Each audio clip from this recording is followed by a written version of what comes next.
Welcome back to my shop. Today I'm building a new computer desk. My old desk was a walnut slab desk as well, but as you can see the TV tray base wasn't exactly aesthetically pleasing. This one will be all solid walnut with maple drawers.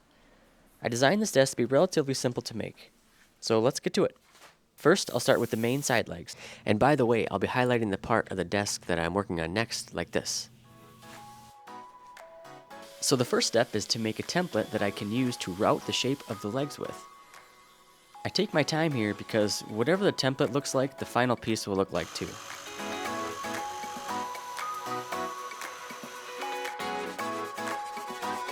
Off camera, I milled up some chunks of walnut, and now I'll glue them up so they roughly resemble the shape of the legs.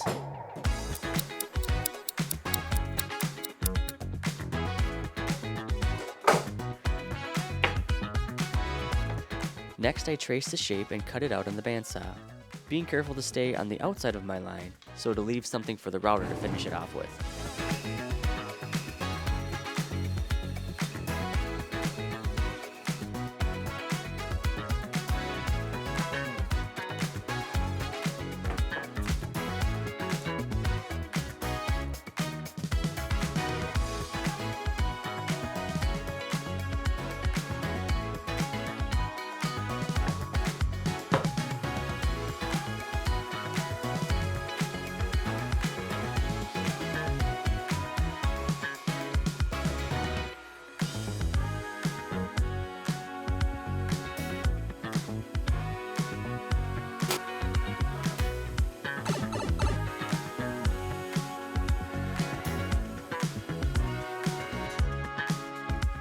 Next, I'll be basically making two mitered boxes that will eventually house the drawers. The lumber I got from this sawyer was pretty rough, so I had to spend quite a bit of time milling. I wanted the boxes to have a waterfall edge with the grain continuous from the top down the sides. So basically, I glued up long panels that were the depth of the cabinet, then using my track saw, cut my 45s. Looks like it's time to get more clamps.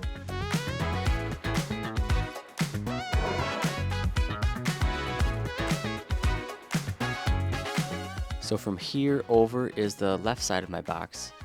Here's the top of my box, the right hand side of my box, and then this is going to be the bottom of my box because it has the knots and whatnot.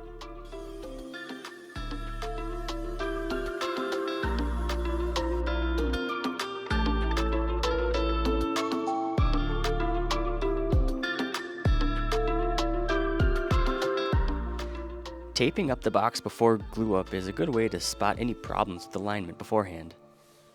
Plus, it makes it easy to unfold, apply the glue, and then just fold it back up.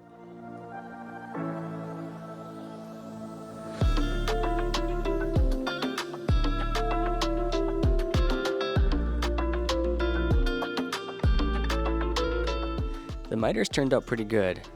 Honestly, I did one box with the track saw and I did the other box with the table saw, and the one that I made with the track saw came out much nicer. That could be my equipment. But anyways, now that the boxes are done, I have to cut away the inside edge of the back to accept the back panel. I do this at the router table with a rabbiting bit, and I finish it off with a handsaw and a little chisel to clean it up.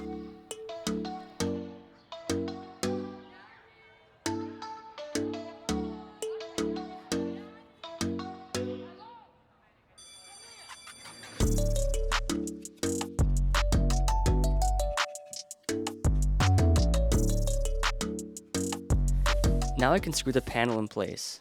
I was concerned about wood movements, so I cut little slots with the domino to allow for some expansion and contraction.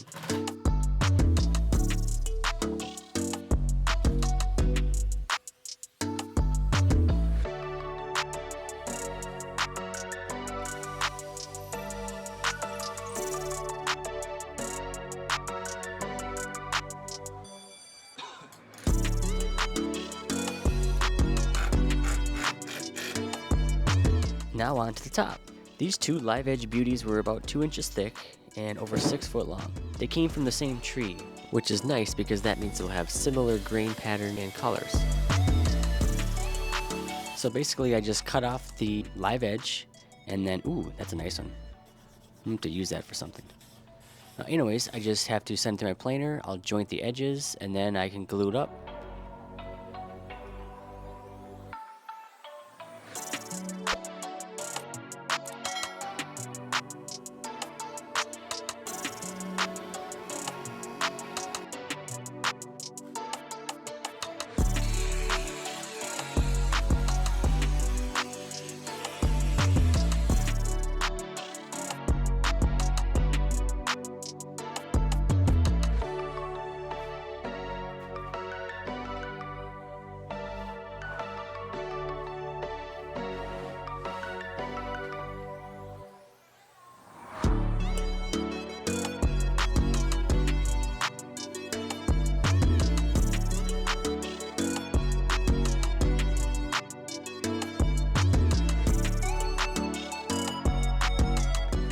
Alright, let's take this thing out into the sun and see how she looks.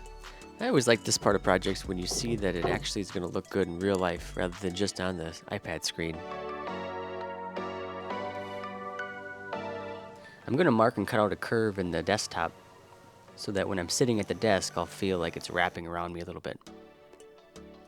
And again, I'll cut it roughly at first and then I'll finish it off with the template and the router.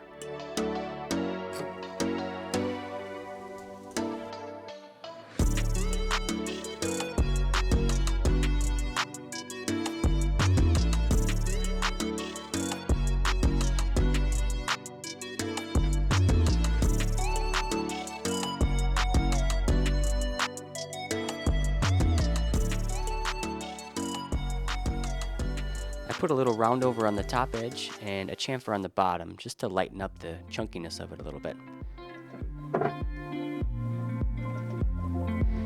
Here's the side profile that I ended up with. There's a little gap right there between the leg and the top. So I'm going to fix that. I'm going to trace it out, recess the leg down into the bottom of the top. So I slap together a little simple jig, and then I'll use my router to recess down a hole that will accept the leg.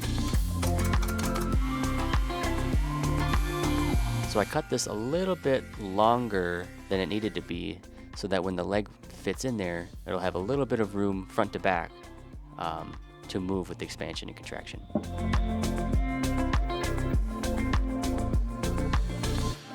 Now onto the drawers. I kind of breezed through this process because there's plenty of videos of how to make a drawer on YouTube. But one thing that makes my drawer here unique is that I didn't use any fasteners to assemble them. I just used glue, and I will end up making some shop-made dominoes to reinforce the corners. For those shop-made dominoes, I laminated a piece of walnut between two pieces of maple, and I just kept planing and checking until it fit into the mortise. Then I referenced a domino to find a router bit that would match the right profile. This process took a little bit of guessing and checking, but in the end I got it to fit nicely. And I think it adds a little something extra to the final product.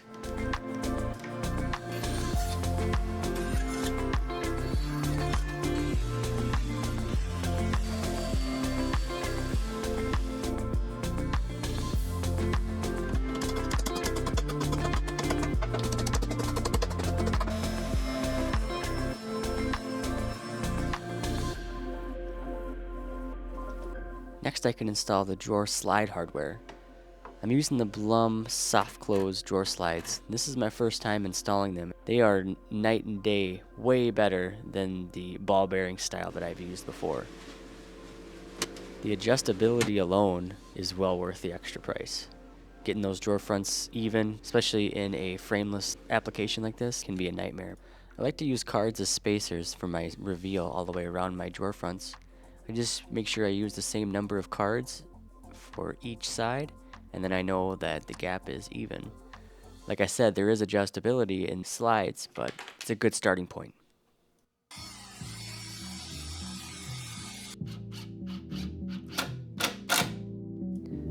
I cut this drawer front a little too tall, so a couple passes with my block plane will even it out nicely.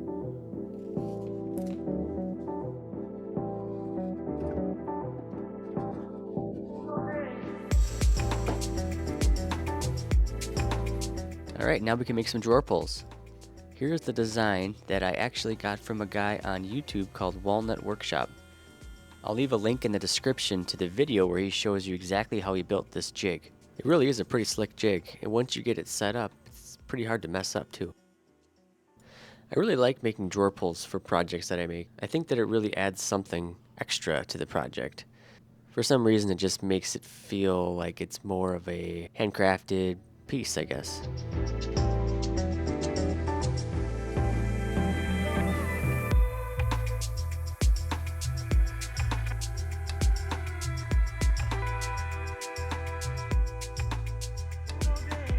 Alright, all that's left to do is to apply some finish. Here I'm using a hard wax oil from Osmo. I like this stuff because, well, it looks good, plus in the future if there's ever a problem with the finish, it gets scratched, whatever, it should be easy to touch it up. Oh, and I didn't show it, but I routed out a channel in the back edge of the top to accept a plastic cord management sleeve thingy. This turned out to be really nice to keep all my cords out of sight. Hey, thanks for watching, and if you want to see more videos like this, subscribe to my channel. Later.